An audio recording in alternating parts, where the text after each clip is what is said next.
Le capitaine Dreyfus est un officier français juif accusé à tort d'espionnage au profit de l'Allemagne. En 1894, un conseil de guerre le condamne à la déportation à vie dans une enceinte fortifiée. Mais à partir de 1897, ses défenseurs réussissent à se faire entendre. L'affaire va passionner et diviser les Français pendant 9 ans.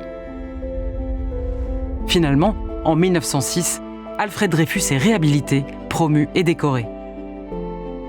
Or, en 1897, c'est Le Figaro qui a lancé une campagne en faveur du capitaine. À l'époque, il est le seul journal influent à s'engager pour Dreyfus. Le quotidien publie la lettre du frère du capitaine, adressée la veille au ministre de la Guerre. Il affirme que le véritable auteur du bordereau qui a conduit à la condamnation de Dreyfus est un commandant nommé Esterhazy. C'est le début de l'affaire pour l'opinion publique. Malgré les attaques de la presse anti-dreyfusarde, Le Figaro persévère. Il publie un texte d'Émile Zola. Sa conclusion est célèbre.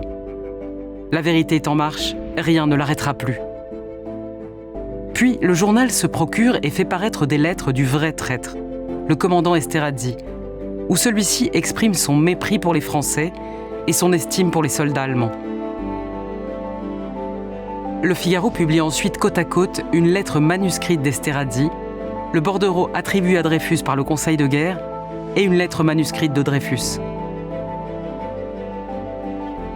Le lecteur est invité à comparer les écritures pour se faire son opinion, à la manière de Sherlock Holmes.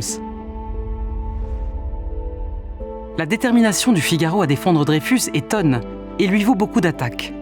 Une rumeur soutient l'existence d'un syndicat juif qui s'activerait en coulisses et achèterait des journalistes pour les rendre favorables au capitaine.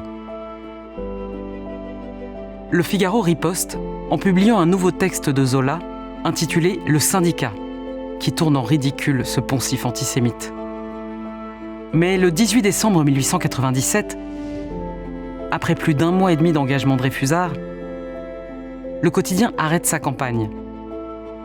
Le patron du journal reconnaît le mécontentement de certains de ses lecteurs et son isolement au sein de la presse. Il annonce qu'il sera neutre pour la suite de l'affaire. Puis, début janvier 1898, le vrai traître Esterhazy est acquitté par la justice militaire. C'est une déception pour le quotidien. Est-ce qu'il faut accuser désormais l'état-major de machination, comme Zola l'avait commencé dans son dernier texte publié par Le Figaro ? Le journal conservateur et libéral s'y refuse. Émile Zola est déçu. Il se tourne alors vers Clémenceau. Et c'est ainsi, dans l'Aurore, que paraît le célèbre « J'accuse ». Chacun connaît ce texte passé à la postérité. Mais on a oublié la campagne de presse du Figaro qui l'a précédé et rendu possible. Les mois suivants, le journal rencontre des étapes successives de l'affaire d'un ton neutre. Puis, nouveau rebondissement, l'auteur d'un faux bordereau destiné à accabler Dreyfus, le colonel Henry, se suicide. Le Figaro renoue alors progressivement avec son dreyfusisme militant. Il le conservera jusqu'à la fin de l'affaire.